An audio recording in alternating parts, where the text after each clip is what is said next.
Hi friends, నేను మళ్ళీ వచ్చేసాను. మన శ్రీనుగా హాయ్ చెప్పండి. ఇవాళ మనం జొన్నవాడికైతే వెళ్తున్నాం. దారిలో మన బాస్ కి అయితే హాయ్ చెప్పేసాం. మన జొన్నవాడికి వెళ్లే దారిలో ఈ లొకేషన్ చాలా బాగుంటుంది కదా. ఆటో అన్న జొన్నవాడ ఆర్చి దగ్గర ఆపేశాడు. ఇంకేం చేద్దాం, అలా వాక్ చేయాల్సిందే తప్పదు. ఆ బ్రిడ్జ్ పైన వాక్ చేయాలనుకున్నాను కానీ ఎందుకులే. వరే వాహ్, ఈ వ్యూ చాలా బాగుంది. మన నెక్స్ట్ షార్ట్ ఫిలిం లో వాడేద్దాం. బహుశా ఆటో అన్న అందుకే ఇక్కడ ఆపేడేమో అని అనుకుని ముందరకు జరగాల్సిందే తప్పదుగా. ఇంకా ఫైనల్ గా మన జొన్నవాడలో ఉన్న ఆలయానికి అయితే మనం వచ్చేసాం. ఇంకా ఆలయం లోపలికి ప్రవేశించి మన ఫ్యామిలీని నేను మీట్ అయ్యాను. ఇంక ఇక్కడ శ్రీలంక శాంకారి దేవి, కంచి కామాక్షి దేవి, పశ్చిమ బెంగాల్లో శ్రీ శృంకారి దేవి, కర్ణాటకలో చాముండేశ్వరి దేవి, ఇంకా మరెన్నో అవతారాలు ఎత్తిన అమ్మవారు ఇక్కడ ఉన్నారు. ఈ ఆలయం చరిత్ర చెప్పాలంటే ఈ వీడియో అస్సలు సరిపోదు, ఇంకో వీడియోలో ఖచ్చితంగా చెప్తాను. ఇంకా అలా అమ్మవారిని అయ్యవారిని దర్శించుకొని కన్నప్ప మూవీకి అయితే వచ్చేసాను అనమాట. సినిమా విషయానికి వస్తే ఈ సినిమా చాలా బాగుంది. మన జనరేషన్ కి ఇలాంటి సినిమాలు చాలా అవసరం. ప్రభాస్ అన్న ఎంట్రీ మాత్రం వేరే లెవెల్. ఇలాంటి సినిమాకి కదా మనం సపోర్ట్ ఇవ్వాల్సింది.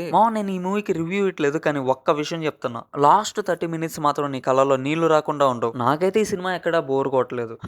ఇది మా విషయం. ఈ వీడియో కనుక నచ్చినట్టయితే లైక్, షేర్, ఫాలో చేయండి. నెక్స్ట్ వీడియోలో మళ్ళీ కలుద్దాం. బాయ్.